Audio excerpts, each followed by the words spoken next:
موفق خير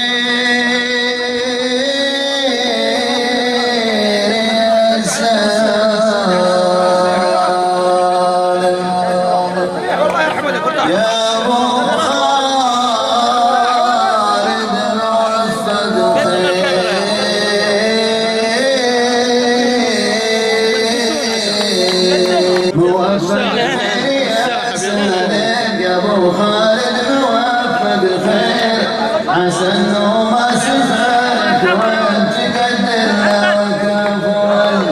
كفو تستاهل وقفك كفو تستاهل التقدير كريم وشاعر وشاهد تملكك الوفاء كله مواقفك الشير عدون ربك ما تبعي تشير ليعتبرك لي صعبات تعقد الحل على القوة وحنا فازت واللي يصير ومن ربعك عيننا يجي الخوف والذلة نعبر عن تكاتفنا ونضرب على الغير ولا ننشد على اللي نخسر وش كثر وقله ليالي المحتجة من هذا المواقف جالنا تأثير وبدنا الله تواصل وحسودي موت الخيل من خيارها والنار من شبابها هذه بداية معجزة واعلان وقت الانطلاق ما دام ربعي للعلا دايم تسوق ركابها يا سالم محمد ترى حظك على الدنيا وفاك ربعي جهينه لابت مجد الأمم يحظى مع النبي المصطفى عهد مضامين وثاق وفي فتح مكة نصرة المبعوث واستقطابه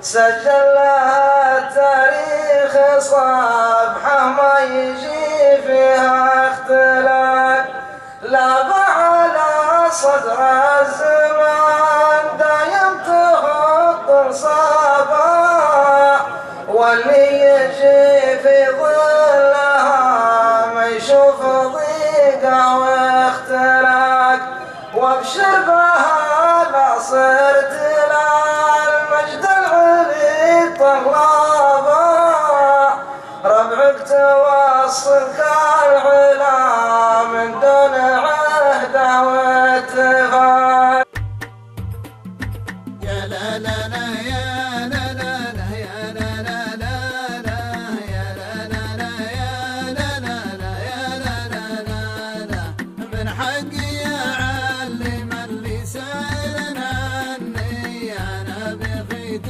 السنان والخبر مني شاعر ومعروف عند الإنس والجن عندي حقايق لعل الناس توحيها ومن حقي يمدح جاينا بالصحيح اللي كلا يخبره وعلما يقنع الكل قبيلة بين خلق الله لا ظل يقروا معز الخوي اللي يخاويها يا جاهل سال الخبر عن الماضي بسم الله والصلاة والسلام على رسول الله. في مساء هذا اليوم الخميس ليلة الجمعة الموافق 19/3 يسر مجالس قبيلة رفاعة من جهينة أن تشارك شاعر المعنى سالم محمد الزايدي في حفله المقام في محافظة ينبع ونتمنى له التوفيق. مساك الله خير يا ابو خالد. لا مسا النور يا هلا، حياك الله ابو بدر. نتشرف باستضافتك طبعا. حياكم الله يحييكم يا هلا، حياكم الله اصحاب المنتدى واصحاب منتدى مجالس رفاعة، حياكم الله. الله يحييكم. عسى الله يبقيكم. ما أدري شو انطباعك عن المسابقة والبرنامج وش آليتها وش الوضع فيها والله برنامج شاعر المعنى برنامج ناجح ومنبر إعلامي ميز شعراء وطلع شعراء، وبرنامج صراحة يعني في كل مقياس، ولكن إنه شو اسمه يمكن إنه على ما قالوا المسابقة وبداية المسابقة والتصفيات على 100 ومن 100 ل 48 ويطلع صفوة الصفوة يعني. ولكن إنه أي واحد وصل إلى مرحلة 100 نعتبره شاعر حقيقة. نعم. احنا نعلم ان ما يتأهلون ل 48 الا شعراء، وبعد 48 هذا يعني يرجح اشكال ما يرجح بالتصويت. احنا نعلم الشيء ذا، ونحن متابعين للشاعر سالم وتابعنا حلقتك في شاعر المعنى، وصراحة شاعر لا يعرف. نعم، وطال عمرك وانت معروف وشاعر علم، تعتبر من شعار جهينة ما شاء الله تبارك الله. والله جهينة قبيلة عريقة في الشعر، وجهينة فيها شعراء أكبر مني وأجدر مني، ولكن أنا قدمت بالمسابقة ذي أنا وسعد عطا الله الحبيشي، وإن شاء الله أن التوفيق بيد الله. علما أني لعبت الحلقة الأولى حقتي، والحمد لله أني شادوا يعني بعض اللجنة فيه بعض الإخفاقات في بيت مستور الذي فعلا أني حلفني الحظ في أن أذكر البيت في مكانه الصحيح، الذي أنا في بالي أقول زميلي خالد العتيبي خالد العصيمي. تعلم يا العصيمي لأجل ما تصبح مثل مستور، تعلم يا العصيمي لأجل تصبح معلم مثل مستور. ولكن عكسنا البيت في كلمة كذا، واللجنة ما شاء الله لقطت البيت على طول. نعم، رادار ما شاء الله تبارك الله رادار. لكن الشاعر مستور العصيمي شاعر علم غني عن تعريفي وعن تعريف الشعراء كلهم، رجل هرم من هرم الشعراء يعني ما في كلام، هرم من هرم الشعر في الخليج العربي، تركي شاعر، وبالعكس من هذا المنبر احترمه واقدره، ومفروض انه في الكرسي الرابع مكان اللجنه حقيقه. الله يحفظك ويسلمك، ما يحتاج ما الشاعر مستور ما يختفي عليه اثنين، وهذه غلطه مطبعيه تعتبر، ما يحتاج انت معروف شاعر، ما يحتاج معروف. حتى خالد العصيمي والله شاعر الولد، وان شاء الله نتمنى له المستقبل، لكن حتى هذه حضور ومسابقه طبعا موضوع اخر شيء آلي تصويت عارفين الشيء هذا. ولكن احنا نتمنى لك التوفيق ان شاء الله في مجال قبيلة الرفاعة، انت والشاعر سعد الحبيشي، والله يوفقكم ان شاء الله. الله يستر عليكم جميعا وحياكم الله. بسم الله والصلاة والسلام على رسول الله. يسر مجالس قبيلة الرفاعة من جهينة استضافة الشيخ محمد بن علي الحميدي شيخ قبيلة الزوايدة من جهينة. مساك الله بالخير ابو فهد. الله يمسيك بالنور ويبارك فيك. احنا يسرنا الليلة ان مجتمعين كلنا على قلب رجل واحد، كلنا واقفين طعمك دعم لشاعر قبيلة الزوايدة، ويعتبر شاعر من شعراء جهينة. نبغى انطباعك ابو فهد عن هذه المناسبة. بسم الله والصلاة والسلام على رسول الله. الحمد لله الذي جمعنا على الخير، نحمد ونشكر على كل حال، وأشكر جميع من حضر هذا الحفل لدعم الشاعر سالم بن محمد بن عواد الزايدي، وأشكر جميع قبيلة رفاعة من جهينة، وأشكر مشايخ القبائل اللي يحضرون ويدعمون هذا الشاعر دعم سخي. بارك الله فيكم جميعا والله يحفظكم. الله يحفظكم. هذا ما هو مستغرب عليكم، يعني هذا مو مستغرب عليكم طال عمرك، وفي مثل يقول طال عمرك من قديم، المامة في عمامة والزوايدة أهل العلم الغانم من قديم. عسى الله يحفظكم وعسى الله يبارك فيكم، وحنا يد وحدة. قبيلة جهينة من زوايدة من أي المشايخ من أي القبائل قبيلة واحدة، وإن شاء الله حنا يد واحدة بإذن الله لأي شاعر من سواء الزوايدة أو من أي قبيلة من قبيلة الجهينة. نحن إن شاء الله ندعم بأي شاعر من شعراء القبيلة وشعراء أي قبيلة أخرى من القبائل من جهينة، والله ندعمهم دعم سخي إن شاء الله بإذن الله. ما يحتاج ابو فهد دعمك على العلم غانم. طيب كلمة أخيرة للشاعر سالم الزايدي. والله أقول الشاعر سالم الزايدي الله يوفقك في هذه الليلة، وفق إن شاء الله في المسابقة الأخيرة شاعر المعنى، وفق الله في كل الأمور إن شاء الله، ويكون إن شاء الله سند لنا وللقبيلة الزوايدة والقبائل جهينة كلها إن شاء الله. الله يحفظك ونشكرك على هذه الاستضافة، أعطانا من وقتك لو الشيء اليسير. نشكر أبو فهد. الله يحفظك. مشايخ قبيلة الزوايدة الشيخ عبد الرحمن الزايدي، مساك الله بالخير أبو فهد. الله بالنور. احنا الليلة مجتمعين طال عمرك في حفل طال عمرك أحد أبناء قبيلة جهينة، وأبناء قبيلة الزوايدة بالأخص المشارك في مسابقة شاعر المعنى. نبغى طال عمرك كلمة منك بهذه المناسبة. والله ما عندي كلمة إلا أن يشكركم على ما بذلتوه من جهد، وهو يستاهل الدعم أنه شاعر يمثل القبيلة بالما هو الزوايدة يمثل جهينا كلهم. صحيح. أي نعم، فأشكركم على ما بذلتوا، والله يجزاكم خير.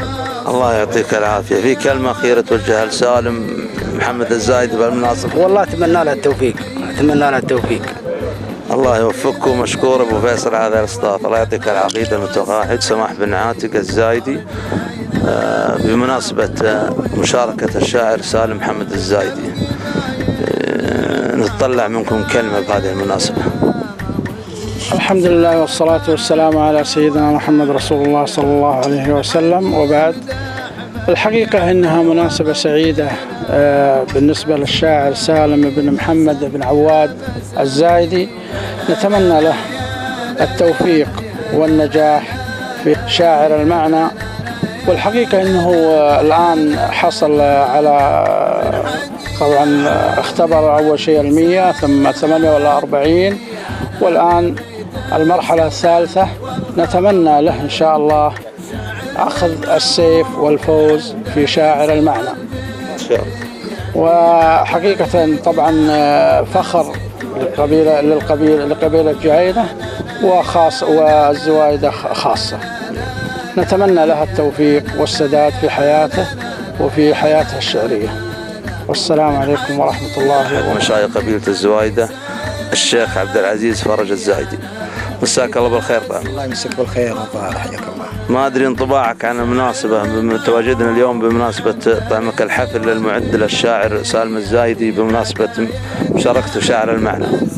أولا أحمد الله عز وجل وأثني عليه وصلي وسلم على سيدنا محمد صلى الله عليه وسلم.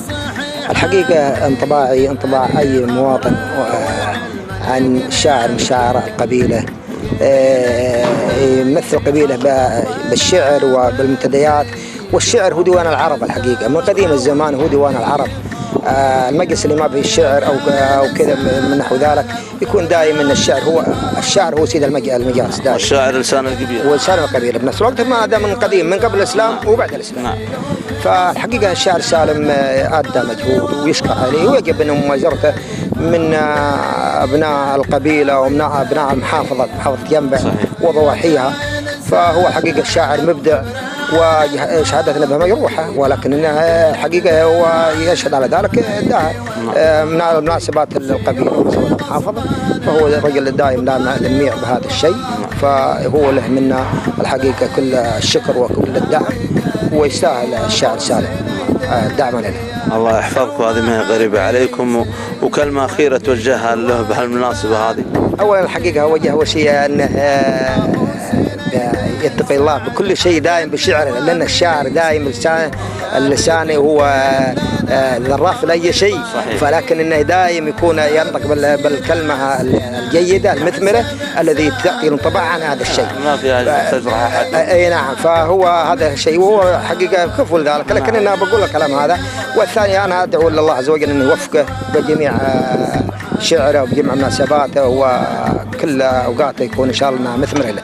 اللهم امين. ونشكرك على هذه الاستضافه طال عمرك، وعندك كلام تبي تضيفه طال عمرك. والحقيقه بنفس الوقت بهالمقام اني اكون انتهزها فرصه اني اهني صاحب السمو الملكي الامير فيصل بن سلمان بن عبد العزيز امير منطقه المدينه المنوره على تعيين امير المدينه المنوره. هو حقيقه هو له الشرف يكون امير منطقه المدينه العاصمه الاسلاميه. فهو نقول له الله ياخذ بيده ويوفقه ان شاء الله. فهو ان شاء الله نرى عن قريب يكون يباشر بمنطقتنا المحبوبه الطيبه. فندعي له منا كل الدعاء بالتوفيق. نعم. وهي الان المدينه المنوره عاصمه الثقافه الاسلاميه. نعم. وحقيقه بنفس الوقت هي مدينه عاصمه الاسلام قبل الثقافه الاسلاميه، ولكن الحكومات الرشيده عز الله فهم يحبون انهم يذكرون منطقه المدينه ويجلونها ويكرمونها بالثقافه الاسلاميه، فهي اهل لهذا الشيء. فهو احنا نقول الله يجزا حكومتنا خير ويكون اميرنا محبوب إن الله يوفقه بإدارة المدينة وضواحي المدينة ومحافظات المدينة، فنقول له كل التوفيق، نطلب الله له كل التوفيق. اللهم امين. والله يعطيك العافيه يا الشيخ عبد العزيز، ونشكرك طعمك على هذه المقابله. شكرا. حقيقة بنفس الوقت لا يفوتني اني اشكر اللي كانوا متواجدين بهالمناسبة والتغطية، فهذا دليل على حبهم للقبيلة وحبهم لمناسبات القبيلة وحبهم للخير بنفس الوقت. فنقول لهم الله يبارك. بخية الرفاعي الحضور حفل الدعم المغام للشاعر سالم الزايدي. مساك الله بالخير يا ابو مشاري. الله يمسيك بالخير يا مرحبا، حياك الله. الله يبقيك طال عمرك.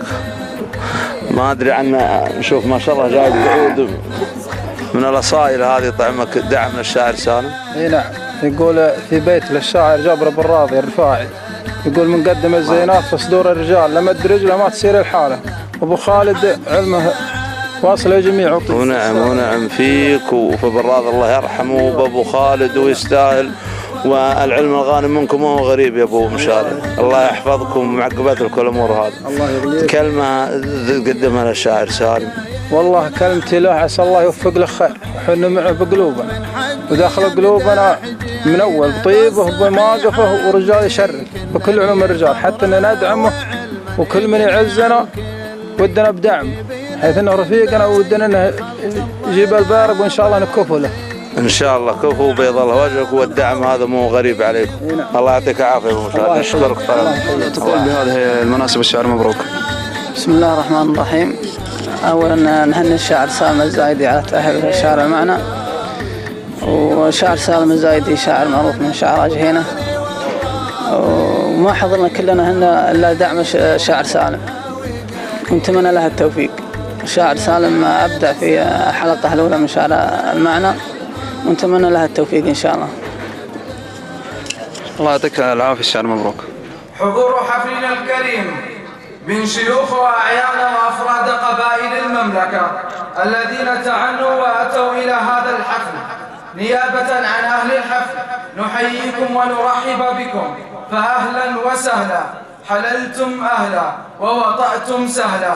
وباسمي وباسمكم يسعدنا ويشرفنا في هذا اليوم الخميس الموافق 19 من ربيع الأول لعام 1434 من الهجرة النبوية المشاركة في هذا الحفل المخصص لدعم الشاعر سالم بن محمد الزايدي الجهني، المشاركة في برنامج شاعر المعنى في نسخته الثالثة. من المعروف أن الشاعر سالم بن محمد الزايدي الجهني تربى في بيئة لها في الشعر باع طويل، حيث بدأ شاعرنا مقولا ومحبا لشعر المحاورة منذ صغره، حيث كانت بدايته في عام 1417 من الهجرة النبوية في محافظة العيص في شعر المحاورة، وتعتبر البداية الحقيقية للشاعر سالم الزايدي في عام 1420 من الهجرة، حيث لعب مع كبار الشعراء من قبيلة جهينة، وأيضا مع شعراء القبائل الأخرى في المملكة العربية السعودية ودول الخليج العربي. أيها الحضور الكرام، كلمة ترحيبية يلقيها الشيخ محمد بن علي الحميدي الزايدي شيخ قبيلة الزوايدة من جهينة، فليتفضل. بسم الله الرحمن الرحيم. الحمد لله والصلاة والسلام على رسول الله. السلام عليكم ورحمة الله وبركاته. حياكم الله في هذه المناسبة المباركة، إصالة عن نفسي وشيوخ وأعيان وأفراد قبيلة الزوايدة من جهينة. نشكر الشاعر سالم محمد الزايدي الجهني، وهو من شعراء المحاورة المميزين، والذي تم اختياره ضمن شعراء برنامج شاعر المعنى في نسخته الثالثة، والذي يوصيه بتقوى الله تعالى واختيار الألفاظ الشعرية الجزلة والموضوعات الجيدة والتي تعودنا أن نسمعها منه. ولا ننسى الشعراء حماد بن عبد العزيز الزايدي وسليم حجيج الزايدي وعلي عيد الزايدي وعايض سرحان الزايدي ومفضلي خليفة الزايدي، وكذلك شعراء قبيلة جهينة، والذي نشكرهم على ما قدموه من قصائد شعرية جيدة في مناسبات سابقة، ونتمنى أن نراهم إن شاء الله في برنامج شعرية قادمة إن شاء الله. وفي الختام أسأل الله أن يوفق الشاعر سالم محمد الزايدي لما يحب ويرضى، وله مني ومن كافة أفراد قبيلة الزوايدة الدعم والتقدير والعرفان. ولكم أيها الحضور الشكر والتقدير على حضوركم وتشريفكم هذه المناسبة الطيبة، والذي أتمنى من قبيلة جهينة والممثلة بشيوخها وأعيانها دعم شاعرنا الشاعر سالم الزايدي، وليس هذا مستغربا منكم، فأنتم أهل المواقف النبيلة. والسلام عليكم ورحمة الله وبركاته. باسمي أدعم الشاعر سالم محمد الزايدي والشيخ علي بن عنيزان بن حامد الزايدي بمبلغ 15,000 ريال. لكم جزيل الشكر.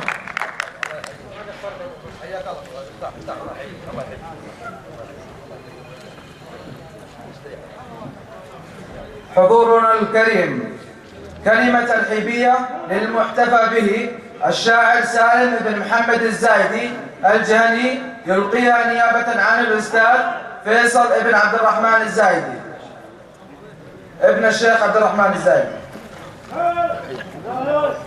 بسم الله الرحمن الرحيم.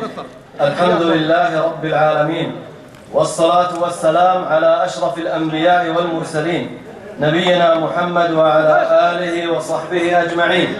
أما بعد، يسر الشاعر سالم بن محمد الزايدي أن يرحب بشيوخ وأعيان وأفراد قبيلة جهينة وكل من حضر من القبائل الأخرى شيوخا وأعيانا وأفرادا، فحضوركم شرف لنا ودعمكم فخر، فنحن نكمل بعضنا بعضا.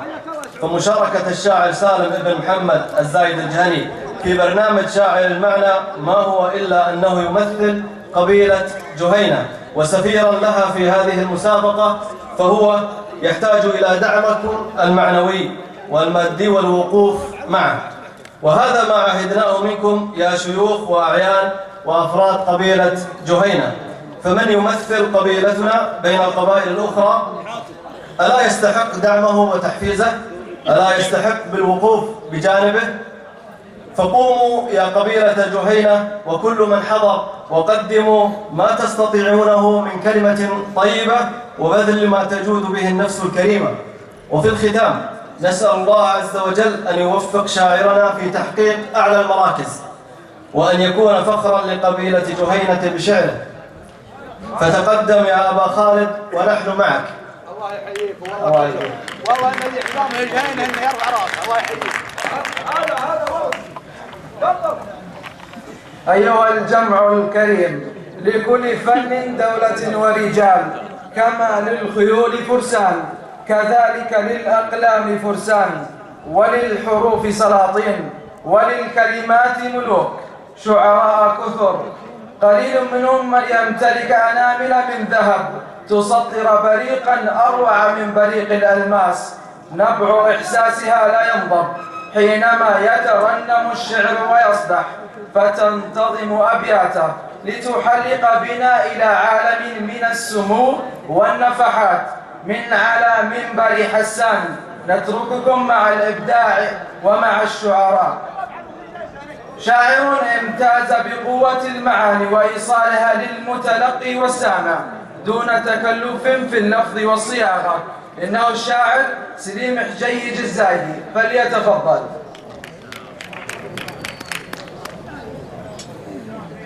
السلام عليكم ورحمة الله وبركاته.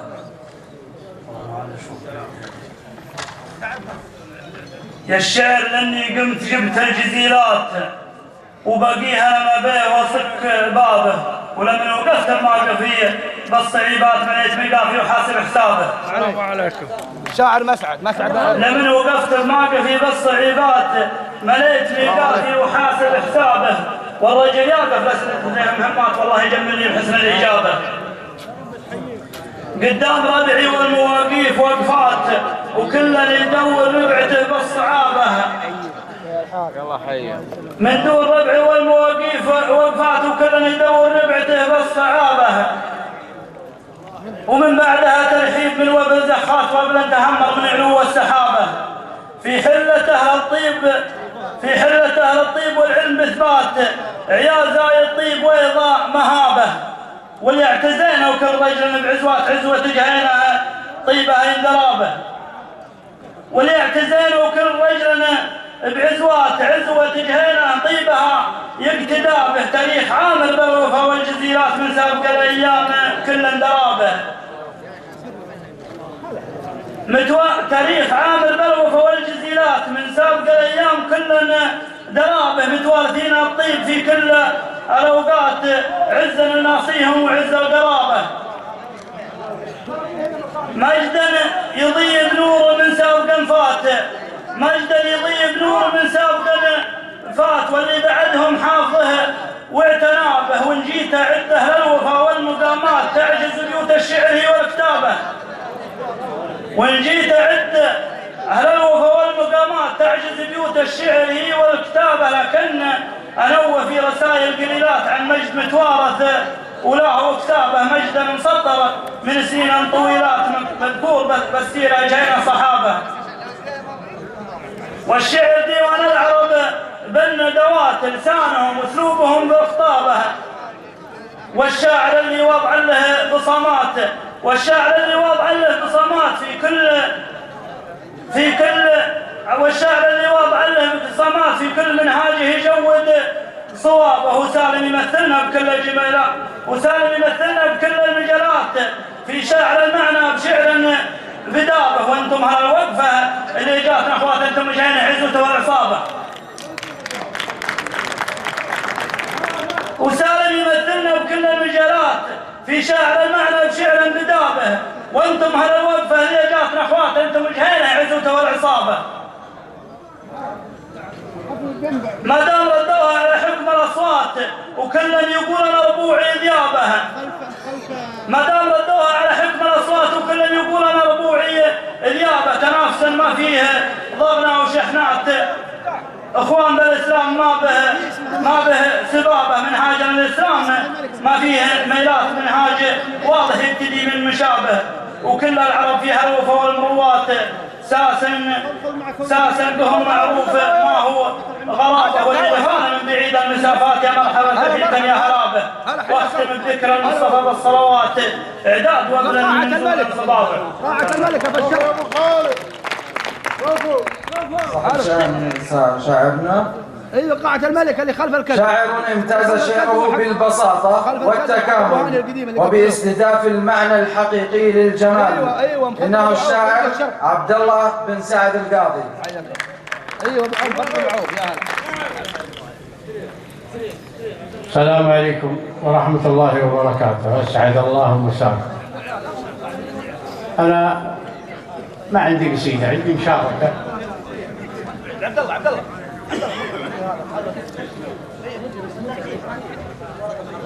اللي دعانا وعلى التفكير جينا له، وجينا نسجل قدم في موقف يمه. الرجل عزه على الميقاف برجاله، تكفون يا ربعنا بالعزم والهمه. الرجل عزه على الميقاف برجاله، تكفون يا ربعنا بالعزم والهمه. سالمنا خانه وجاب العلم مرجاله، نبقى معه وقف تبرابه الذمه. من شاف موقف قهيله ينشرح باله، اللي على الموقف الغصاب ملتمه. قولوا تقدم ومد البير بحبالها، ابشر بعزك ومرادك على جنبه. قولوا تقدم وخض البير وحباله، وابشر بعزك ومرادك على الجنبه. لكن خصيمك على الموقف تصدى له ببيوت يسري غليل ولا برد همه. لكن خصمك على الموقف تصدى ببيوت يسري غليل ولا برد همه.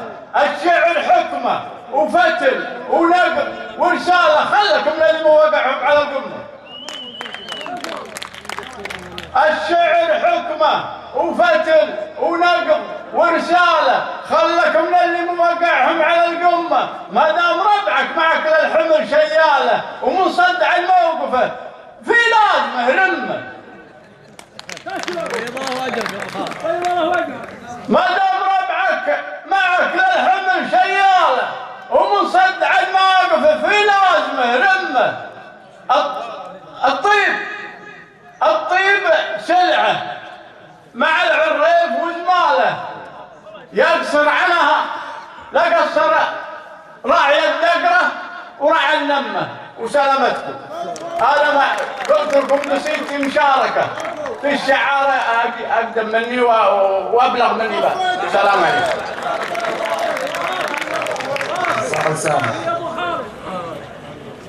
شاعر بث شعره بهالة الوجد البهي في سهل كلماته الممتعة في معانيها. إنه الشاعر سلامة بن سعد العناني، عضو المجلس البلدي بمحافظة ينبع.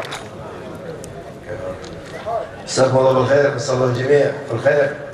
الحقيقة أهني أول شيء اعذروني على الصوت، وأهني الشاعر الكبير سالم محمد الزايدي، أهنيه على موقف جماعته الزوايدة، وأهنيه على موقف جماعته جهينة. هذا موقف ما هو غريب، لأن الزوايدة هم أهل الزود يأخذون من أسمائهم نصيب، والموجود عندي مشاركة عشان تكون إن شاء الله حسب ما يرضيكم، وسامحونا على التقصير. يقول معتهني للشاعر اللي تفرد بالطيب والنوماس دامت سنينه، سالم وسيع العرف سالم محمد جزل المعاني متعب طالبينه. سلام للحاضر ومن يسمعه اعداد من بلكون من ساكنينه، في محفل اهل البيرق، في محفل اهل البيرق اللي على جد من ماضي الايام متوارثينه. بيرق على عبد، في محفل اهل البيرق اللي على جد من ماضي الايام متوارثينه. بيرق على عبد العزيز الموحد، لكم بياض الوجه يا حافظينه. تستاهلون. بيرق على عبد العزيز الموحد، لكم بياض الوجه يا حافظينه. لكم الفخر يا شيوخ تركز على بد زوايده من روس ربعي جهينه. الشيوخ مجد ومجدها جاوز الحد، علومهم ترقى سما طالعينه. شيخان فيهم بالمواقيف نعتد، ناموسهم بافعالهم كاسبينه. شيخه على معنى على اساسها ترد كل العلوم النادرات الثمينه. ما جات بالهين ولا جات بالمد، ولا جات من ينبع ولا يظل مدينه. جت من مواقيف الفد الكل يشهد مع خنور اساسها مؤسسينه. يستاهلون اهل البيرق يستاهلون. ما جات بالهين ولا جات بالمد، ولا جات من ينبع ولا يظل مدينه. جت من مواقيف الفد الكل يشهد مع خنوره ساسها مؤسسينه. في موقف العزه لها بلع لبن، لكم سلام المجد يا معتلينه. شيخة الشيوخ مجادها فخر ممتد مثل الجدي، كل يشوفه بعينه. لمبدلوا ونعدلوا سيفه حد، محمد علي ممسك يمينه انصافه. تستاهلون. لمبدلوا ونعدلوا سيفه حد، محمد علي ممسك انصافه يمينه. الشيخ اللي عدوها للمجد ينعد بايعها للطلات ومبايعينه. حرا على غزر المواريد يارد، لقد الصافي على شاربينه. على الهدف يقدم بعزمه ولا يرد، لخصامه يزف النكد لخصامه يزف النكد والغبينه. لا الطيب مثل ولا المعاند له الضد، الهم والغربال المعاندينه. الله يسلمك الله يسلمك تستاهلون والله. ان شاء الله يسلمك يا ابو حق اهل البلد. الله يحفظك الله يحفظك الله يحفظك. حق اهل البلد حق تستاهلون، ما قلنا إلا حقائق بأهل البيرق، قبيلة البيرق ما نقول إلا حقيقة فيها. شيخة الشيوخ أمجادها فخر ممتد مثل جدي، كل يشوف بعينه لمبدلوا ونعدلوا سيفه حد محمد علي، ممسك صابه يمينه شيخنا اللي عدوها للمجد ينعد بايعها للطلات وبايعينه. حقيقة الصوت ما يساعدني اليوم. حرا على غزر المواريد يارد لغث بن الصافي، على شارفينه على الهدف يقدم بعزمه ولا يرد لخصامه يزف النكد، والغبين للطيب مثلوا للمعاند لها ضد الهم والغربال، لمعاندينه عزمه على خطوة ثباتها على الضد حماية التالي نهار الرزينة.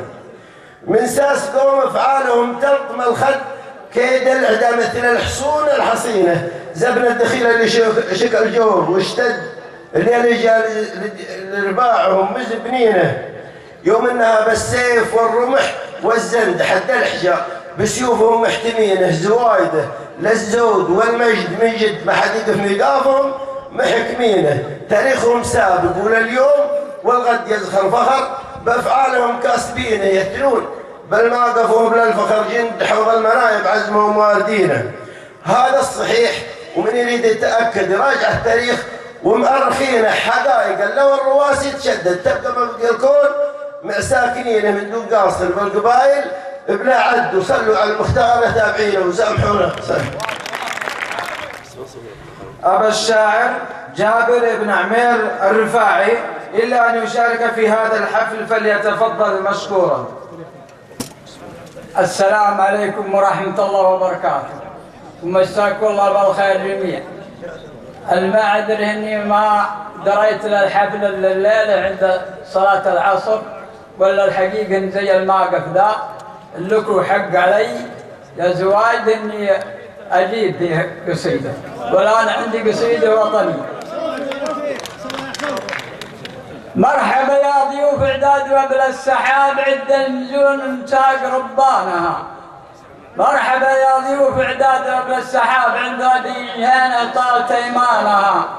ليلة الليمتك وليلها احلى الوجاب، ليلة الغاب حاسدها وشيطانها. اجتمعنا على التقوى، اجتمعنا بذكر الله وابليس غاب، ونتفرق على الطاعة ورحمانها.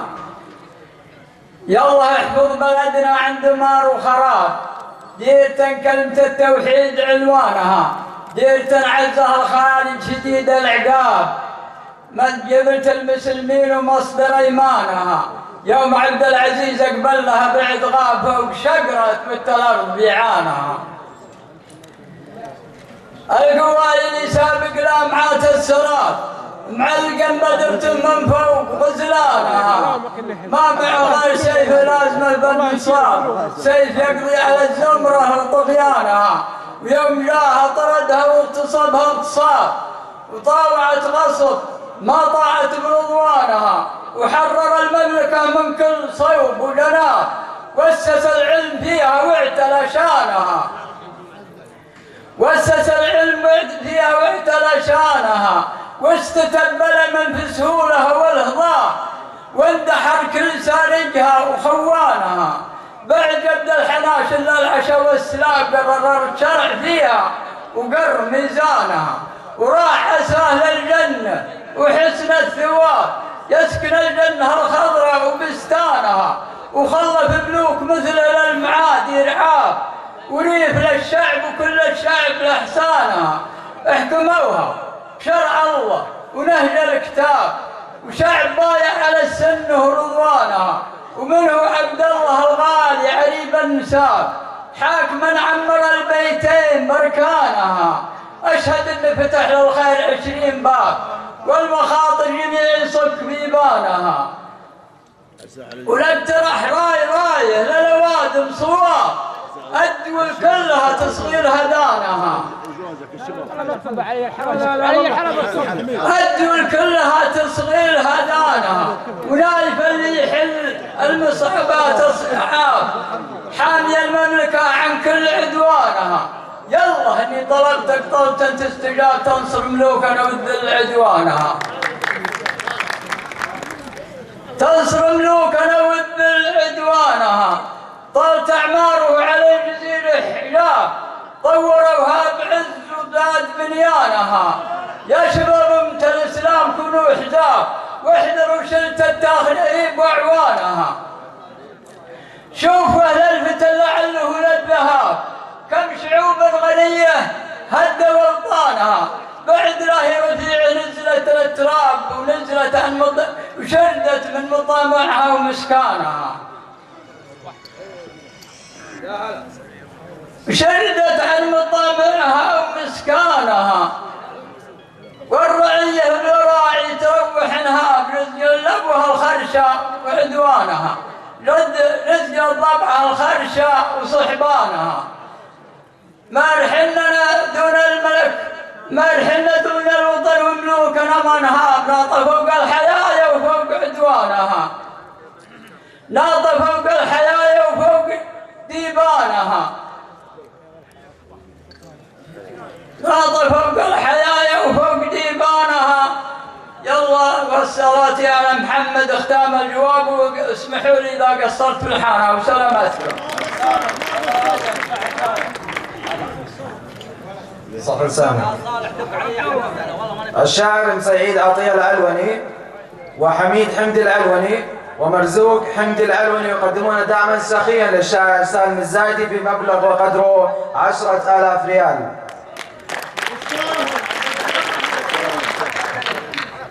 الآن أعزائي الحضور مشاركة أخرى من الشاعر المطلق المطيري فليتفضل.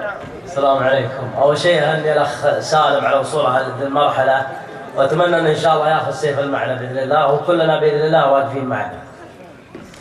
الشعر فن من فنون الخطابة ما هو فن من فنون التعامل وما جنح بك للملل والرتابة ولا جنح للذائقة والتكامل عليه من ذاتك لذاتك رقابة عليه من ذاتك لذاتك رقابة يحرك راس القلم ولا نامل وما يخلي لك وشعرك مهابة وما يخلي لك وشعرك مهابة وحظك اليوم ساعدتك العوامل وقللت من شعر الغزل والصبابة وخليت شعرك جزل واضح وشامل تصبح لسان مفلقة ينغزابه خصوصا اللي صرت فاهم وصامل. سلام يا الجهنان نسل الصحابة سلام يا الجهنان نسل الصحابة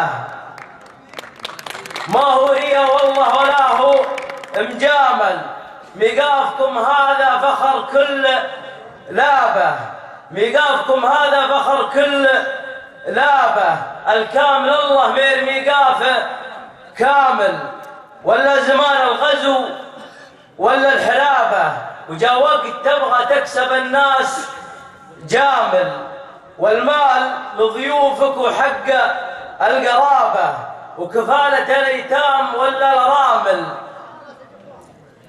وللصاحب اللي ينتكرم جنابه وحق الخوي فيها الخوي ينتعامل واللي نجاته الصامله صك بابه مثل عسى ما يجبلنا الحوامل. سلامتكم. صح سامي. شاعرون يلقبونه في محافظة ينبع بشاعر المناسبات ألقى العديد من القصائد التي نالت على استحسان من سمعها. إنه الشاعر ناصر الصواب فليتفضل مشكورا. بالمبتدأ حنا رجال الطويلات ومن منطلق عاشت قبيلة جهينة حنا للثنتين دون اختلافات والمجد يبقى بالوفا معتلينه واللي يخالفنا يذوق الاسيات لصار ما له حق تقطع يدينه بالشرع والذمه وكتب الروايات كل حسب ما يعمل في يمينه واللي وفى يلقى الوفا والتحيات ونقلطه على الكبوش السمينه ما هي سوالف شعر ولا حكايات لا والله الا علم ومثبتينه في عهد ابو القاسم صفوف وجماعات في فتح مكة ونصرته في المدينة. في عهدنا الحاضر نسوق البشارات لب السجين اللي تضامت سنينه، مشابه رجل العلوم وفيات. اللي يخالفنا يذوق الاسيات، لا صار ما له حق تقطع يدينه بالشرع والذمه وكتب الروايات كل حسب ما يعمل في يمينه. واللي وفى يلقى الوفا والتحيات ومقلطه على الكبوش السمينه. ما هي سوالف شعر ولا حكايات، لا والله الا علم مثبتينه. في عهد ابو القاسم صفوف وجماعات في فتح مكة ونصرته في المدينة. وفي عهدنا الحاضر نسوق البشارات لم السجين اللي تضامت سنينه، مشابه رجل العلوم وفيات سعد غنيم وكلكم عارفينه. مشابه رجل العلوم وفيات سعد غنيم وكلكم عارفينه. شيخ ممثلنا على طول الاوقات حتى بعد موته يا مال السكينه. تاريخنا واضح ولا يبغي اثبات، ثوب الشرف مما مضى مرتدينه. يا زايدي لقلتها 10 كلمات ركز بها بين العقول الفطينه. ربعك معك للمجد، ربعك معك والمجد ما هو سهالات. يا سعد من يحمي وقوفه جهينه. في شاعر المعنى مسيرك بخطوات وانت بلدنا شكراع الثمينه. شاعر ولك في ساحة الشعر بصمات يشهد له النقاد ومحكمينه. واحنا معك بالروح والجهد والذات وميقافنا بإذن الولي محتمينه. تصويتنا غطى جميع البطاقات. شاعر ولك في ساحة الشعر بصمات يشهد له النقاد ومحكمينه. حنا معك بالروح والجهد والذات وميقافنا بإذن الولي محتمينه. تصويتنا غطى جميع البطاقات ويوم الاثنين الجيته محترينه. ومدام ربعي من رجال الطويلات السيف باذن الله يكون الجينا. وسلامتكم.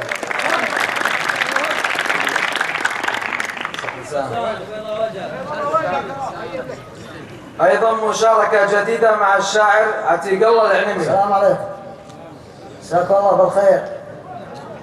أنا والله ما عندي قصيدة، ما علمت بالمشاركة، أنا عندي مشاركة لبقت متأخر كلمات، ولكن خير الكلام ما قالوا دل. العز الراجل با الله الراجل العز من الله في بين عامه. لو وقف جانب الصخور وجبال يشوش راسه ولا بكى يدهم مثل وقفة جهلها ولو تعالي جهل الكمال اعلام بالقمة فيها قوة الشيوخة وبقدرة الوالي. وشاعر يضمى القبايل ينكسر فمه كل القبايل لها تاريخ وابطال. من بعد التجاه لقضية مهمة الدعم سالم محمد وارفع عقالي. من بعد التجاه لقضية مهمة الدعم سالم محمد وارفع عقالي. وقولها والناس مهتمة لا رجل بلا قوم ولا دولة بلا رجال.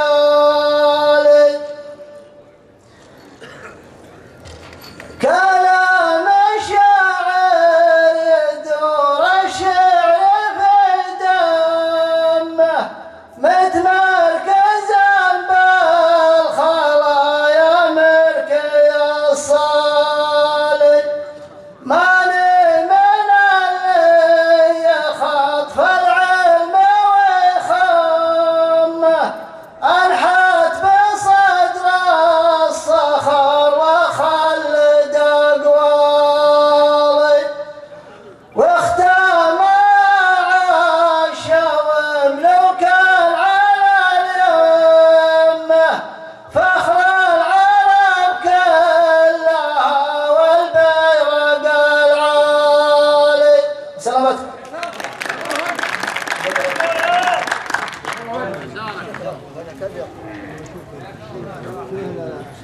أيها الحضور الكرام، أبى الشاعر عبد الله حمد الرفاعي إلا أن يشارك في هذا الحفل، فليتفضل.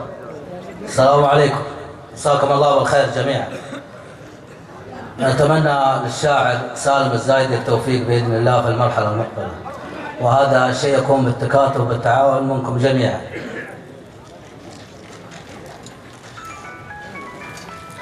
عن سالم اللي كل طيب كاسبه يا مرحبا باللي على الحفلة لفوا. عن سالم اللي كل طيب كاسبه يا مرحبا باللي على الحفلة لفوا. ترحيب من بحر المعاني جالبه مثل الذهب لأهل الذهب يوم صرفوا. بمناسبة ما هي بأي مناسبة فيها رجاجيل المواقيف وقفوا.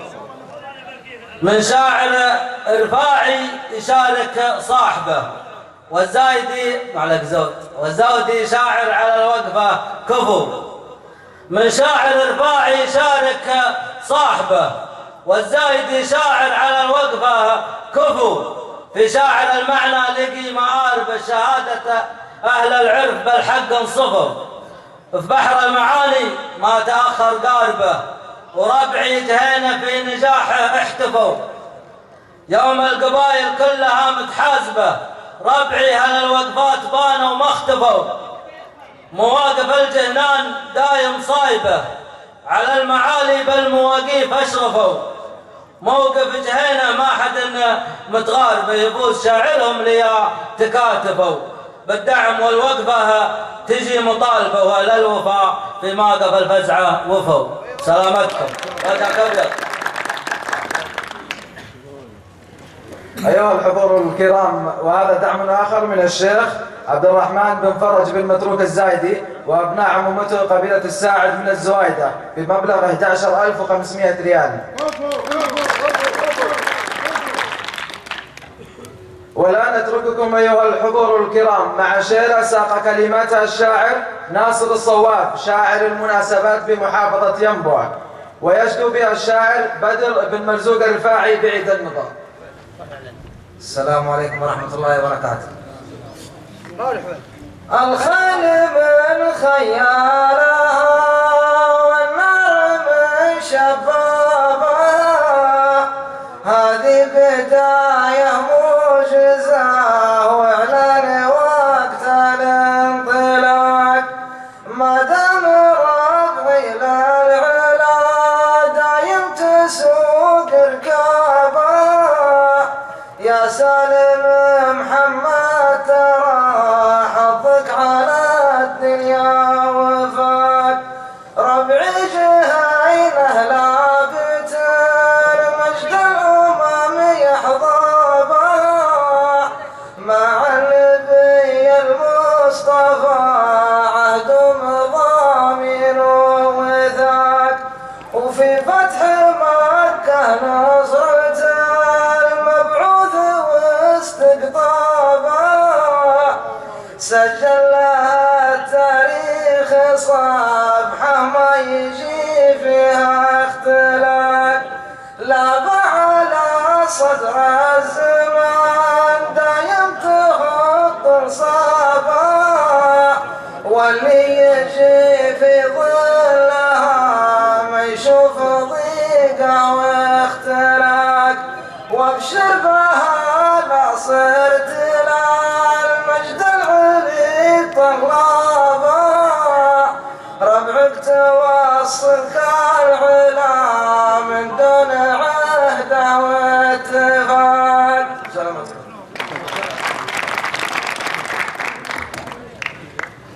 قصيدة للشاعر المبدع بخيت مضحي السناني شافاه الله وعافاه، ونشكره على قدومه لهذا الحفل. شاعر له ذكره في شعر المحاورة يلقيها نيابة عنه سعد منصور الحبيشي، فليتفضل. السلام عليكم. بسم الله اللي عالم كل مكنون، عالم بعلم الغيب خيره وشره.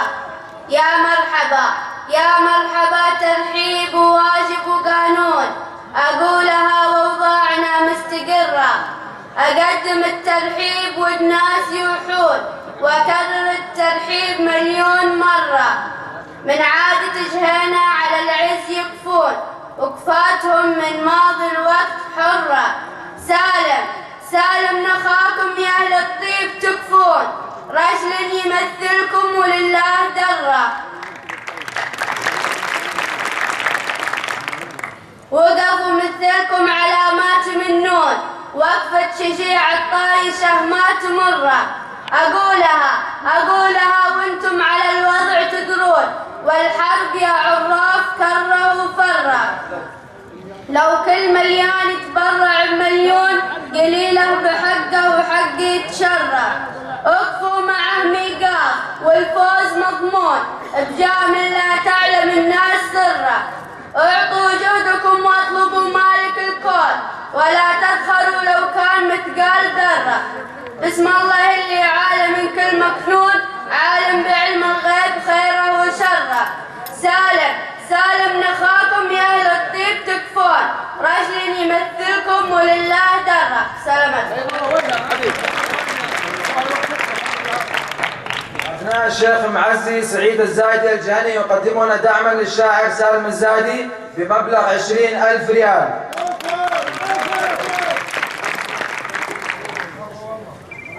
قصيدة أخرى أعزائي الحضور للشاعر سالم بن سليمان الحافظي، فليتفضل. السلام عليكم، مساكم الله بالخير. الليلة حقيقة ليلة وقفة، ما هي ليلة شعر. وأبو خالد يستاهل وجهينه ما يقصرون، والله يبيض وجيهكم. ولا ننسى بعد الشاعر سعد عطله الحبيشي. نعم يستاهل والله. هذه مشاركة بسيطة، إن كملت أنتم تستاهلون، وإن قصرت بعذار وعلم خيار. الله لا يهينك. تدري متى تصبح من الوقت خسران؟ لخلصت مع واحد مع الناس يغبنك، واللي يشد من الخسارة للإنسان لو فيت مع واحد مع الناس يطعنك. تفصيل للموجز وتوضيح الإعلان بأبيات بعد الله من الشر تمنك. مهرة هواجيس لها الجام، وعنان نحرت فكرتها على قافية انك. يا سالم اسمعني وانا ابن سليمان، ما في حاجة لك مع الوقت تحزنك. انا معك بالمال والحال والشان، ومن وين ما وجهتنا ما لنا عنك. وانا حزامك لا اختلف وجه الازمان يبعدك عن درب المطمات والضنك. وانا سلاحك حزتي ثور دخان عن كل حاجة، يبيض الوجه يضمنك.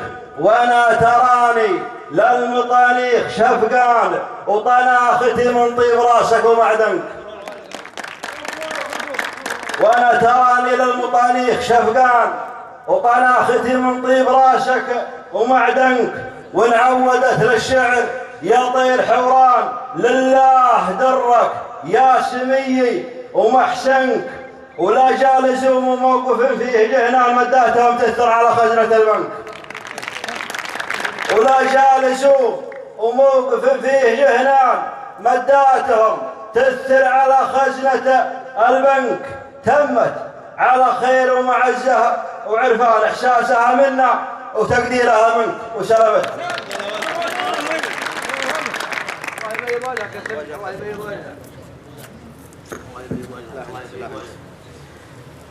هنالك أعزائي الحضور مشاركة من الشاعر رجال الله بن سليمان الرفاعي يلقيها نيابة عن محمد حمدان الرفاعي. السلام عليكم.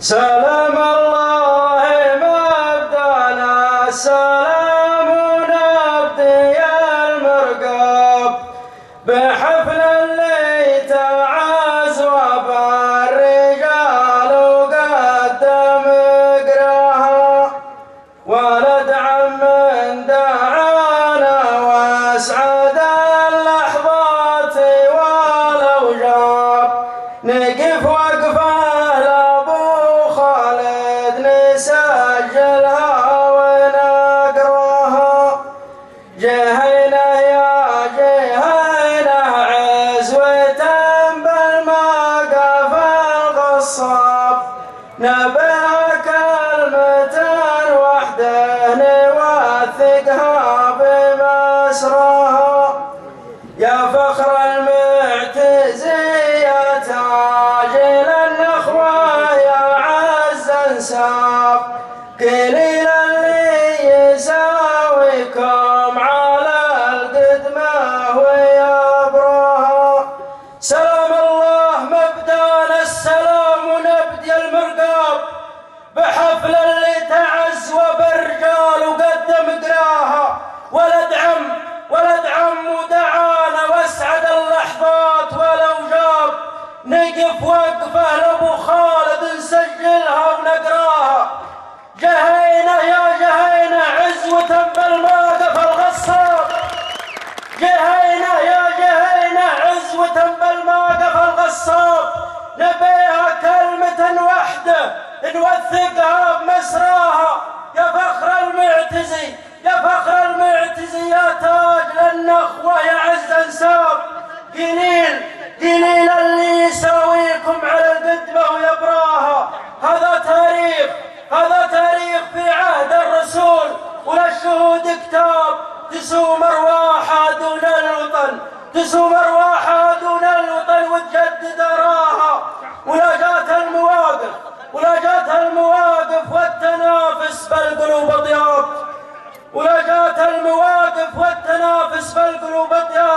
على وضح النقا تشهر سيوف العز بمراها زعمها اخو سنيده وانطلق ما تقفل الابواب رجاجيله مكملها ويحشمها ويدراها ثنى رجله الحاكمها وفك من السجون ارقاب وشيدها على التقوى يمين تشد يسراها وجاب عيال من طيب الرجال وحي منه جاب عيال ابن غنيم اللي بشوت العز مذراها ولو اذكر سيرة ابطال القبيله يتعب الكتاب لكن موضوعنا الليله وطيب الحظ يبراها شعرنا سالم اكرمنا ونحسب للكرام حساب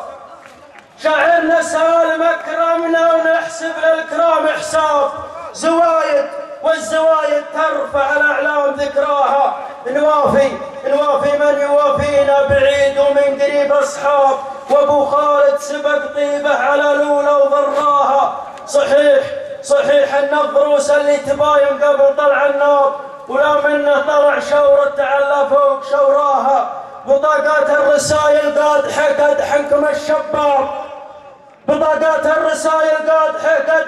الشباب نوصلها مواسير النجوم اللي تحراها رفاعة حاضره وابشر بعذر كان به غياب ظروف اعمال لكن اسمه بالشاشات تقراها وختمها بذكر الواحد اللي طال به مخاف خلق خلقه على التقوى وسيرها بمجراها. سلامتكم. ابو عبد الله شيخ ابو تركيا. وايضا مشاركه اخرى من الشاعر خالد الجريسي الجهني. السلام عليكم ورحمه الله وبركاته. نبارك للشاعر سالم بوصوله على المرحله هذه ونتمنى له التقدم ان شاء الله. أما أنا بعشيكم بقصيدة قبل العشاء، فهي قصيدة جهينة واسمها أطلق عليها قصيدة الملحمة.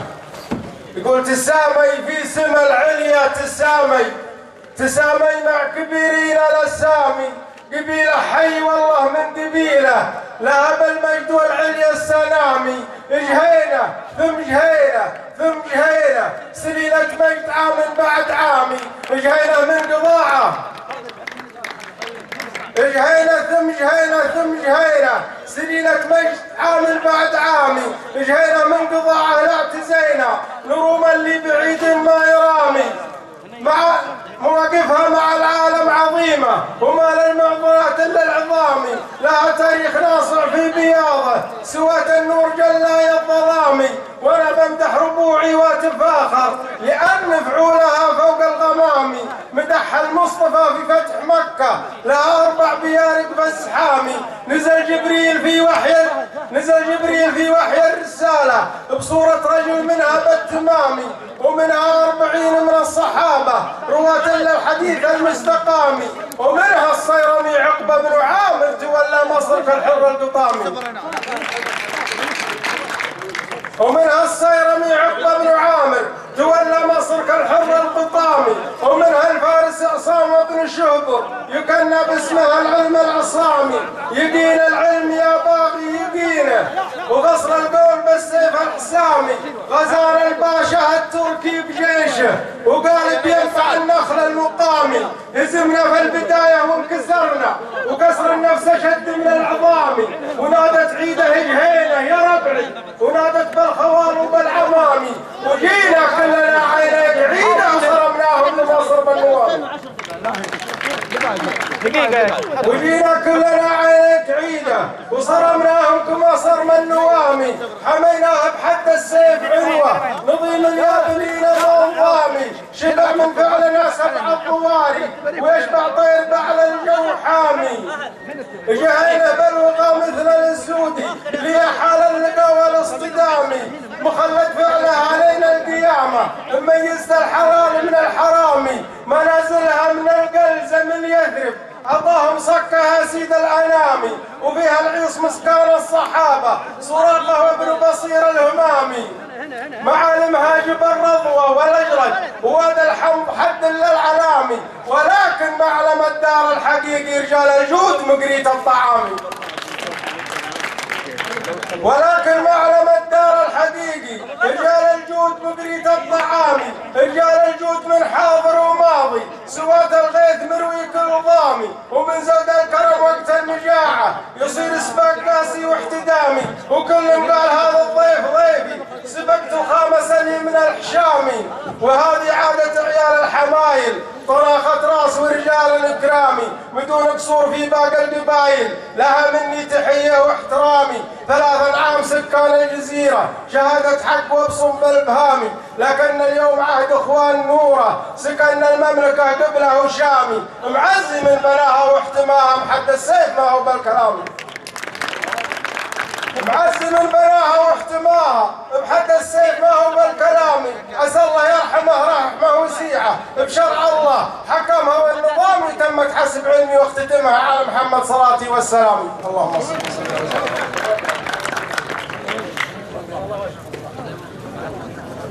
وأيضا أعزائي الحضور الشاعر مبارك المحياوي له قصيدة فليتفضل. السلام عليكم ورحمة الله وبركاته.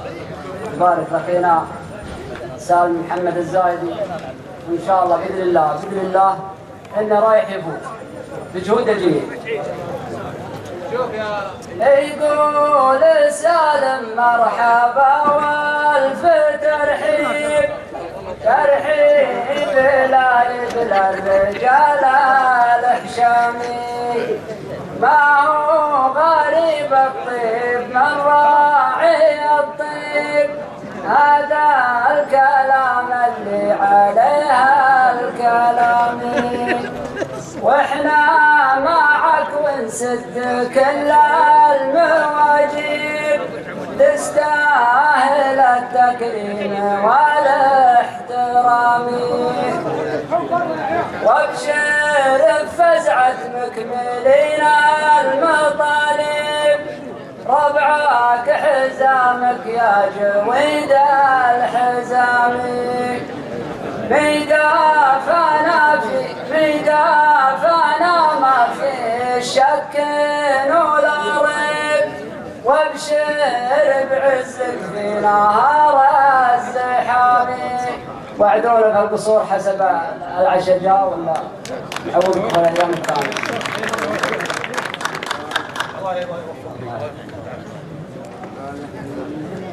كذلك أعزائي الحضور يدعم الشيخ ضيف الله الحارثي شاعرنا المميز سالم الزايدي بمبلغ 40,000 ريال.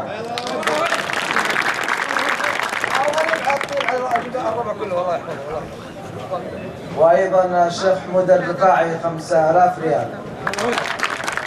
الآن أعزائي الحضور هنالك يجب أن يكون دعما أو ذكر أسماء من دعموا في هذا اليوم، فليتفضل زميلي.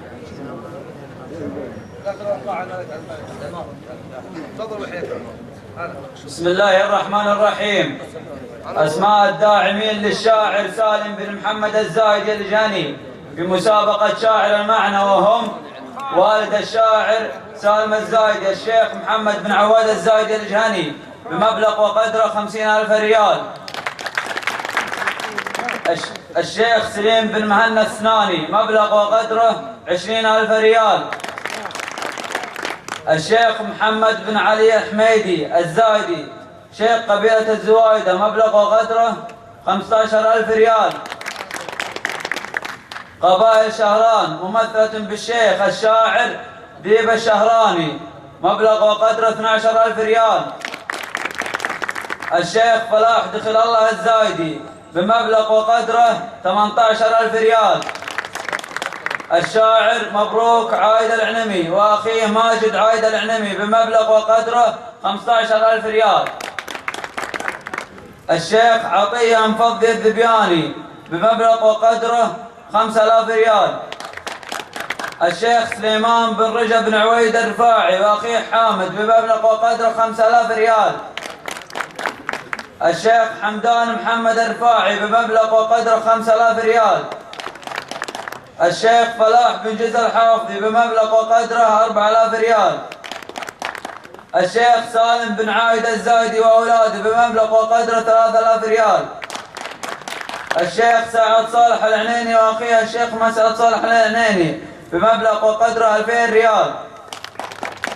الشيخ محمد صالح الزايدي بمبلغ وقدره 2,000 ريال. الشيخ سلامة العوني بمبلغ وقدره 2,000 ريال. الشيخ سليم العوني وأخوانه بمبلغ وقدره 1,000 ريال. الشيخ سليمان سعد العنيني بمبلغ وقدره 5,000 ريال. الشاعر فرحان السناني بمبلغ وقدره 1,000 ريال. الشيخ عوض حمد عبيد الله الحبيشي بمبلغ وقدره 1,000 ريال. الشيخ عبد العزيز عتيق الله السناني بمبلغ وقدره 500 ريال. الشيخ عبيد الله عايد المرواني بمبلغ وقدره 500 ريال. الشيخ سليم فراج الرفاعي واخوانه وابن عمه مرزوق سالم الرفاعي ب2,000 ريال.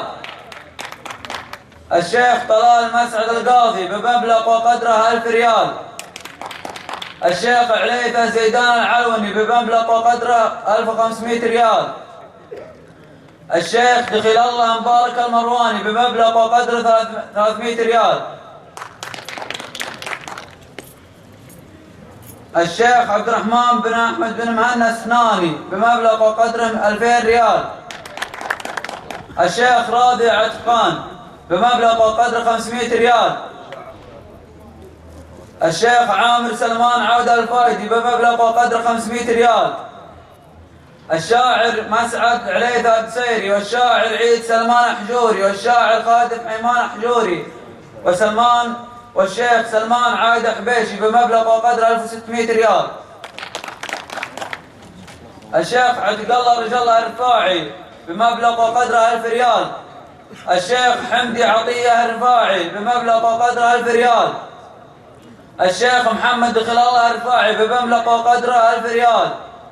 الشيخ مسلم حميد الرفاعي بمبلغ وقدره 1,000 ريال. الشيخ حامد عتق الرفاعي بمبلغ وقدره 1000 ريال. الشيخ عواده ليلى الرفاعي بمبلغ وقدره 1000 ريال. الشيخ إبراهيم عيد الرفاعي بمبلغ وقدره 1000 ريال. الشيخ سليم حريم الرفاعي بمبلغ وقدره 1000 ريال. الشيخ مرزوق ساعد الفزي بمبلغ وقدره 1000 ريال. الشيخ عاتق مفضي الرفاعي بمبلغ وقدره 1000 ريال. الشيخ ضيف الله بن مشبب الحارثي وأولاده ب40,000 ريال. الشيخ ضيف الله بن شبيب الحارثي وأولاده بمبلغ قدره 40,000 ريال. الشيخ عوض محمد العنمي بمبلغ وقدره 5,000 ريال.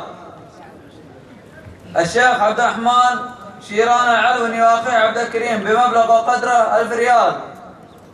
الشيخ حماد بن عمار الفهمي بمبلغ وقدره 500 ريال. الشيخ عبد الله بن عايد القاضي بمبلغ وقدره 500 ريال.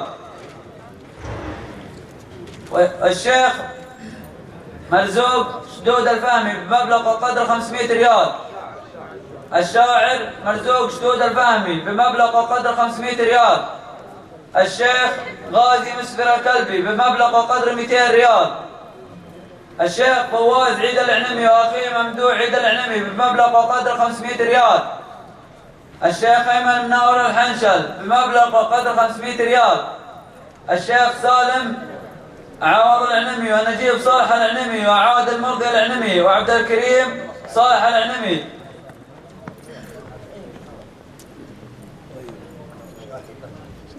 ورائد ظاهر العنمي منصور سالم العنمي بمبلغ 6,000 ريال. الشيخ عودة صالح العلوني وحمد صالح العلوني بمبلغ وقدره 500 ريال. الشيخ أحمد المحياوي بمبلغ وقدره 1200 ريال 12,000 ريال. والشيخ صويح محياوي 10,000 ريال. كل التوفيق للشاعر سلمى الزايدي. وأيضا أعزائي الحضور وصلنا تبرع سخي من الشاعر سليمان سعد العنيني الحاصل على المركز الثاني في برنامج القط في دولة قطر الذي شرف قبيلة جهينة دولة الكويت عفوا في بمبلغ 5,000 ريال. وأيضا من الشيخ سعد ومن سعد راشد العنيني بمبلغ 3,000 ريال. سعد راشد العنمي بمبلغ 3,000 ريال. وسعد حمدان بمبلغ 5,000 ريال. وسعود حمدان بمبلغ 5,000 ريال. تتشرف مؤسسة شولة الوطن للعقار والمقاولات وتشغيل المقاصف المدرسية لصاحبها مسلم عواد عبد الله المحياوي بالتعاون مع الأخ عبد الله عواد المحياوي بدعم كل مبدع من قبيلة جهينة. ونحن اليوم ندعم الشاعر سالم الزايد الجهني بمبلغ 1000 صوت أو ب1000 صوت في كل جولة يخوضها حتى نهاية مسابقة شاعر المعنى. وسوف نقوم بتنسيق الأخ عبد العزيز الحياني الزايدي. وأيضا الشيخ لافي العلوني بمبلغ 5,000 ريال. والشيخ عبد العزيز الحجوري بمبلغ 3,000 ريال. أيضا أعزائي الحضور أنتم موعودون بعد عشاء هذه الليلة بشيلة الشاعر أو شيلة المنشد المبدع أبو تركي أسناني. يأتي الشاعر سليمان رجل الله سليمان جمل حر للشاعر سالم الزايدي. وكذلك الشاعر بخيت يهديه جمل للشاعر سالم الزايدي جمل حر. وفي الختام هذا الحفل يطيب لنا نتقدم بالشكر الجزيل لكل من ساهم في نجاح هذا الحفل. ونتمنى للشاعر سالم بن محمد الزايدي الجاني التوفيق في برنامج شاعر المعنى للموسم الثالث. السلام عليكم ورحمة الله وبركاته. كلمة طبعا نقدم الشاعر سالم. أول شيء السلام عليكم ورحمة الله وبركاته. حياكم الله جميعا باسمي أنا شخصيا وباسم شيوخ قبيلة الزوايدة من جهينة. حياكم الله حياكم الله حياكم الله حياكم الله. والله العظيم إني فرحان في هذه الوجوه الطيبة، وأرجو عدم المؤاخذة إذا قصرنا أما بالعشاء أو بالاستقبال أو شيء. وأنا من هذا المنبر الطيب أتبرع لأي حفلة لأي قبيلة أي برنامج حفلة لقبيلة أجيهم بدون أي مقابل مادي، تقدير كذا من عندي.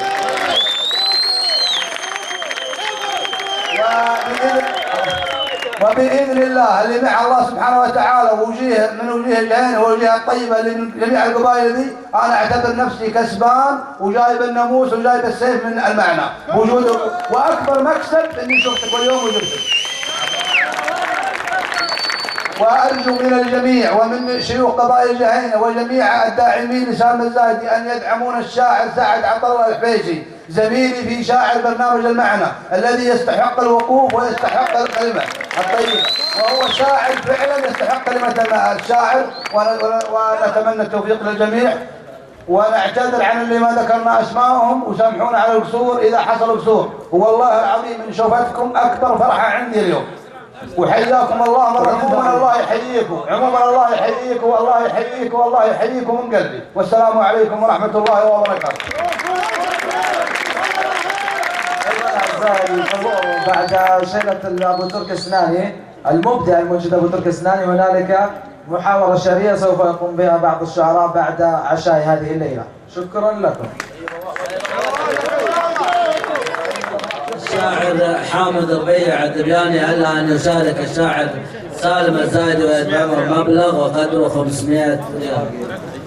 وصل دعم من الشيخ واحد مساعد العرقي وأولاده بمبلغ وقدره 5000 ريال، وفي كل حلقة 5000 ريال تبرع منه للشيخ الشاعر المشارك سالم الزايدي، نتمنى له التوفيق بإذن الله. تبرع من الأستاذ صلاح حمد محسن الحافظي مبلغ وقدره 3000 ريال في كل حلقة.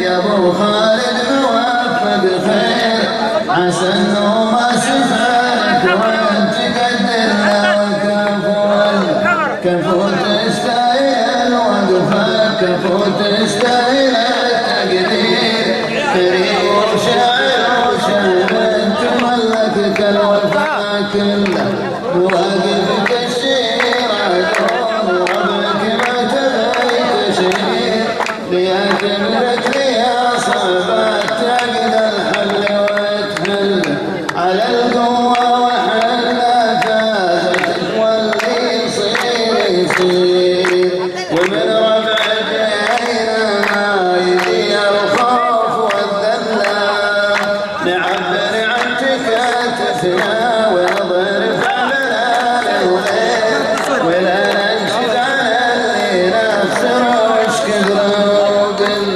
ليالي المحتجة من هذا المواقف جالنا تأثير وبدنا وقت واصل وحسودي موت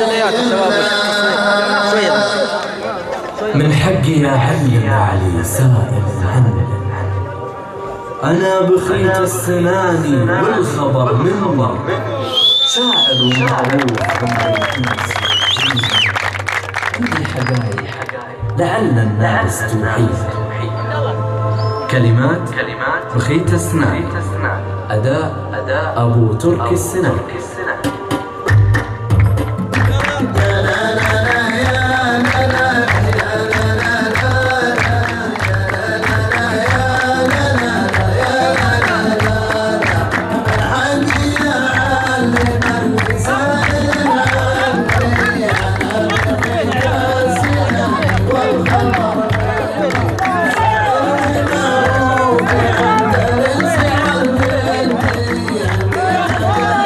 يا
بخيت مضحي السلاني الا ان يتبرع للشاعر المشارك سالم الزايدي بمبلغ وقدره 5000 ريال.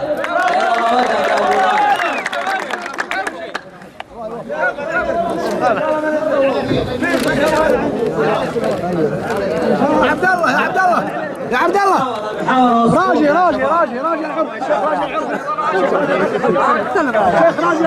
الشيخ راجي العرفي مبلغ وقدره 5000 ريال. يا صفوف المحاورة يا شعار. الآن المحاورة الشعرية سوف تبدأ على النحو التالي: الشاعر جابر بن عمير الرفاعي، والشاعر سليمان سعد العنيني، والشاعر رشيد العلوني، والشاعر مسعد القصيدي، وحتكون رباعية. تبرع من الشاعر حمدان المشعري بمبلغ وقدره 2000 ريال. الشيخ فاهد مساعد العرفي 5000 ريال. عواد سالم الهنمي 1000 ريال. مقبل عجيل الفزي 500 ريال. صلاح حمد الحافظي 3000 ريال. ابناء ضيار مسعود العليني فارس وسالم 2000 ريال. تفضل ابو خالد. ترحيبة النثني باها لصحابنا في كل يوم.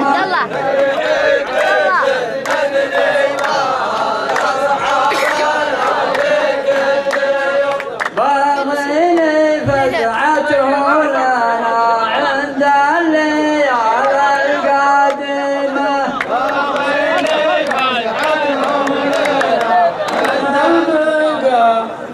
يا ربعنا الجنان وفينا السلوم. الحي يا الله تحفظه والميت الله يرحمه. الحي يا الله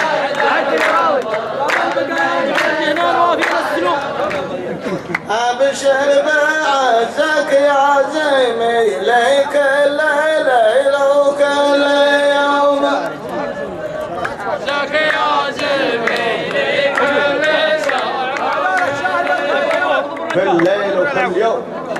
بيت المعاده الانبانا ما فيه واحد يهدمه. بيت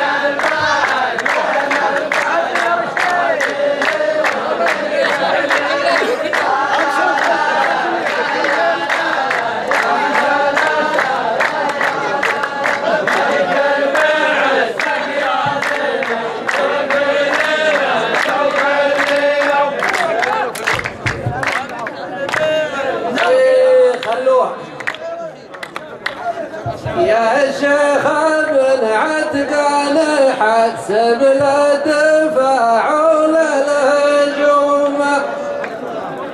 ما شفت لي براق يطرق في سماك الغايم. ما شفت لي براق يطرق في سماك الغايم.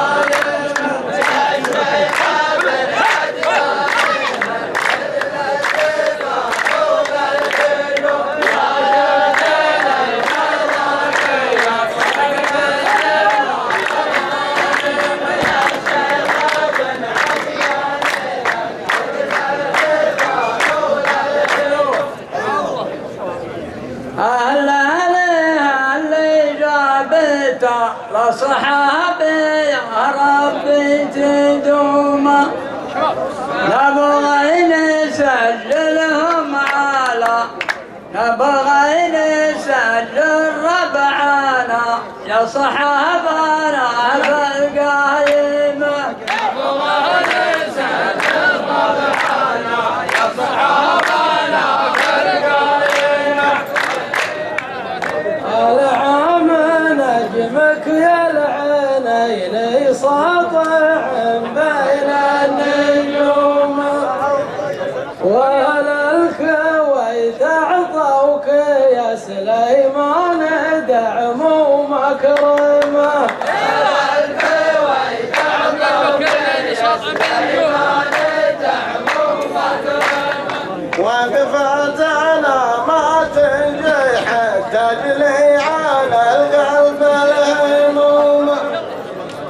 ما حد جاهل هل العباد أهل القلوب النعيمة العام واللي قبلها ما همني برد وسمومه والشيخ ابن عتقان مما صار ما نيل يمه والشيخ ابن عتقان مما صار ما نيل يمه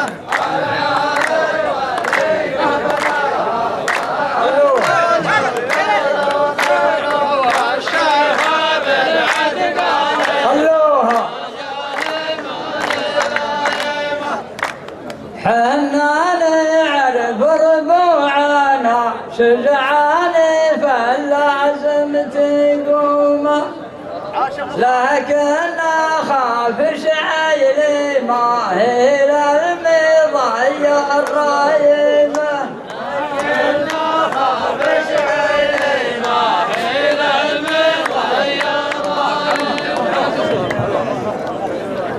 انا كفو وانت كفو ما يلحقك فالوقت لوم والواحد محاسب على زلة لسانه وقدمه الواحد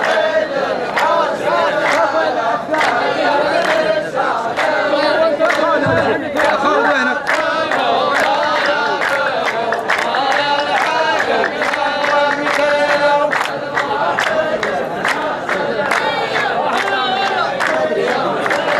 اسمع يا جابر ما شيد يا رب لا نزول ولا جمال بلا وسوم الحكم حكم الله ويصدر من قضاة المحكمة شكرا لكل من الشعراء شاعر جابر بن عمير الرفاعي شاعر سليمان سعد العنيني والشاعر راضي بن عتقان السلمي والشاعر رشيد العلوي. أما الآن مع الشاعر مسعد بن عليث الحجوري والشاعر عبد الله القاضي والشاعر سليمان عليان السناني والشاعر حامد ربيع الذبياني. الشاعر مسعد بن عليث اعتذر. أما الآن الشاعر سعد صالح العنيني. تعال عبد الله سالم تعال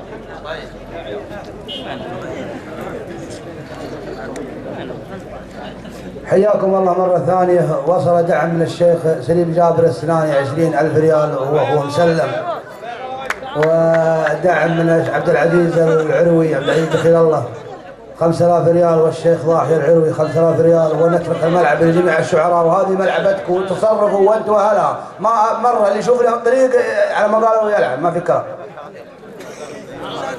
سعد عبد الله سعد عبد الله الكون ابو خالد صقر ناس للصقور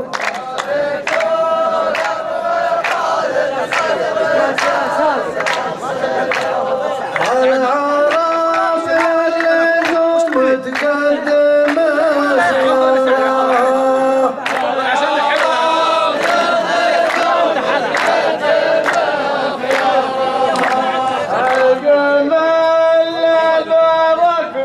الحمل لازم يثور والعرب ما تكنس دقيق باخبارها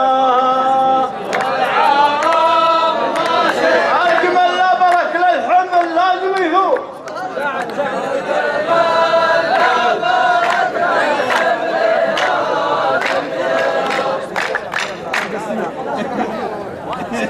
بيتكم يا جهل بالزمان معمور كل لحية تقدر حسب مقدارها كل لحية تقدر حسب مقدارها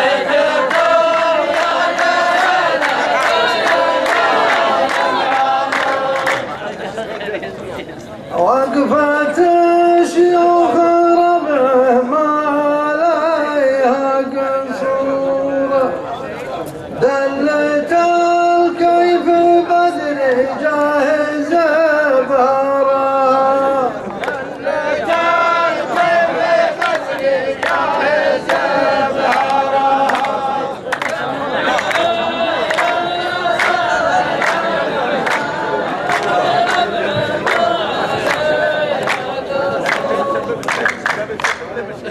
بارك الله بربع زاد والشور شورا واعتزال المواقف وقبسات نارها واعتزال المواقف وقبسات نارها بارك الله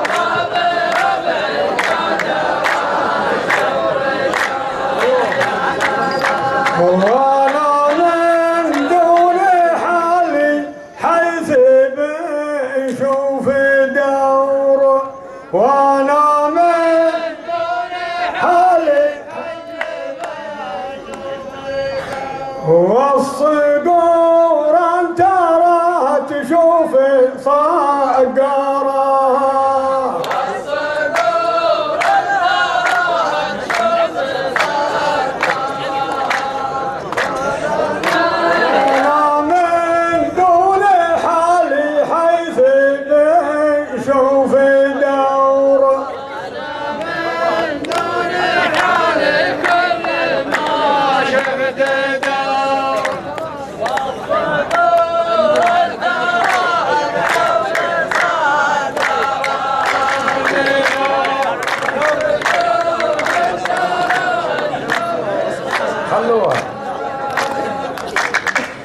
بس والف لا يمكن تشيد قصور وان شمعة ناقل طيب اخباره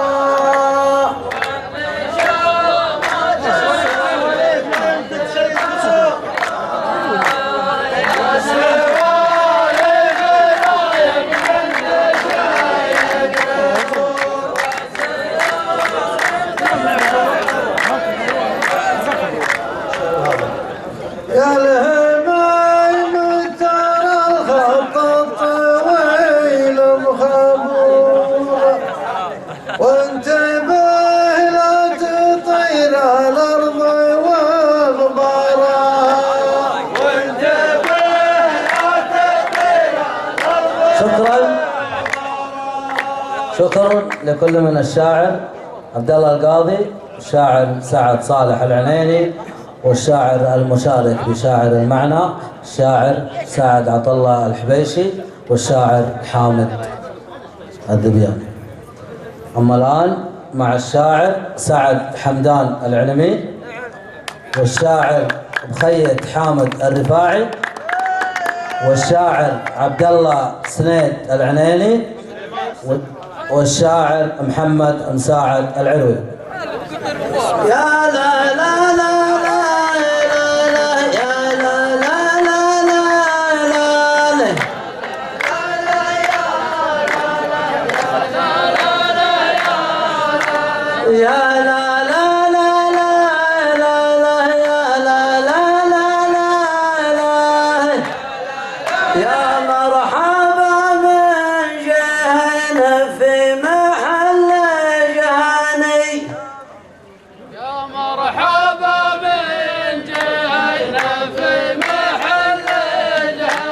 شاعر بدافع علوم الطيب جمالها شاعر بدافع علوم الطيب جمالها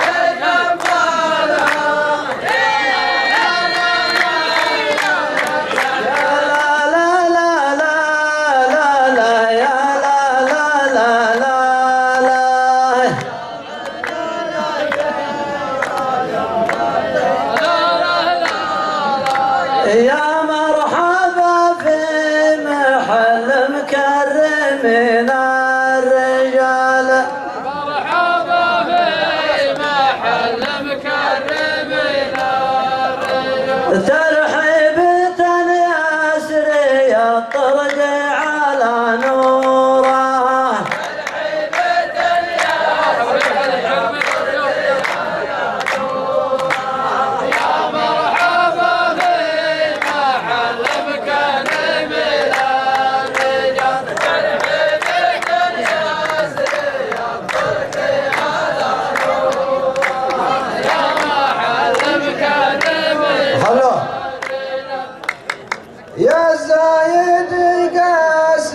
لك الناموس في كل حالة من عزوة يشهد التاريخ في دورها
يا خالد الشعر الكلمة والموس والكلمة اللي نباها حال مضورة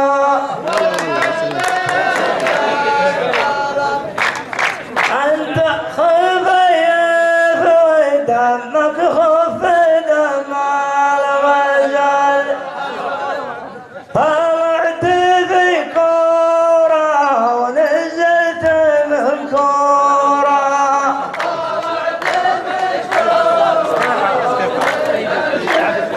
الأرض من حرة ذابت صخور الجبال لكن نشاور جهينا واسمع الشورى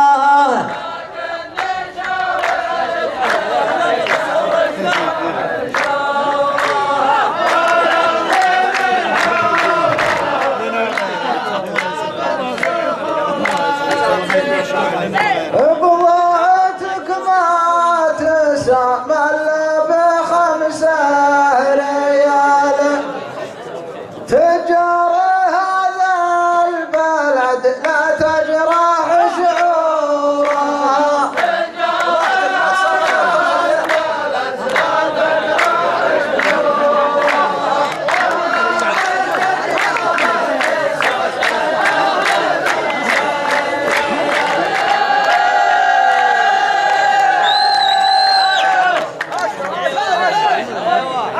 انت جمل بس ما تمشي دروب الجبال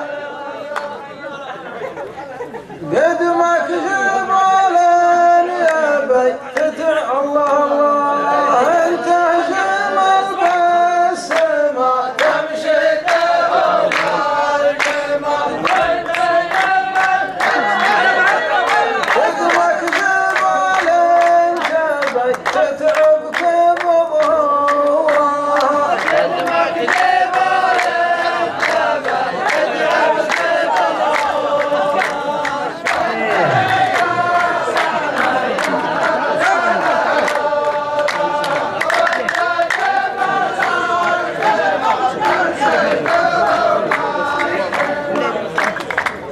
وشلون تبغى تبيع وتشتري دون المال والكلمة الطيبة معروفة مشهورة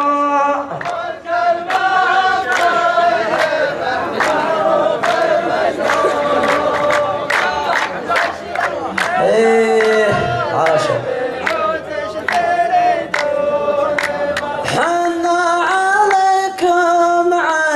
عندنا جيدات الحبال لكن لا تنكب العالم يا دكتورة.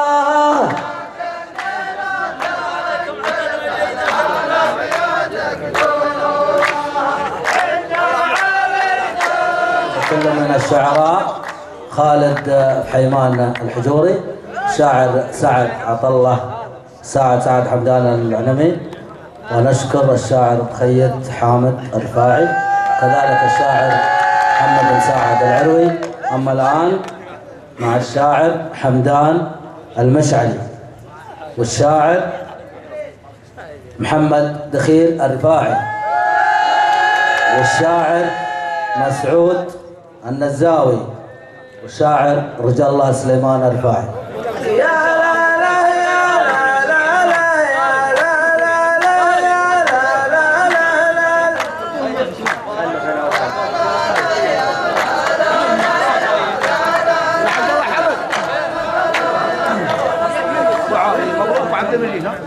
هلا يا مرحبا في حلة المعرفة والجود.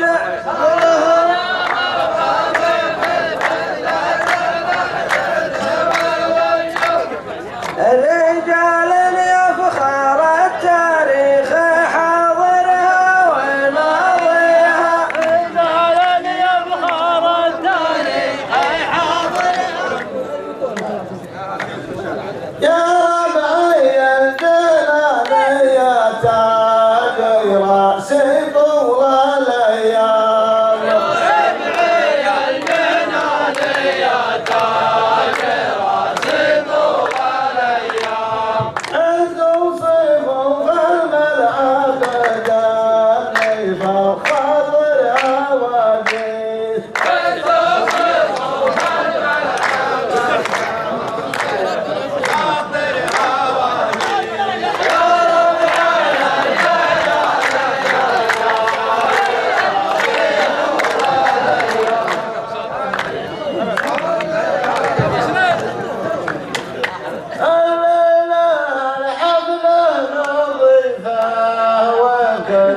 لا المشي قدام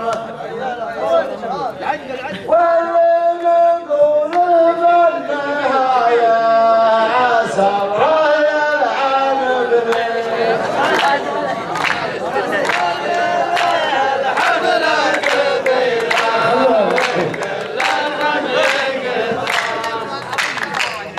يا ربع الجنان يا حزام واحد ما له حزام.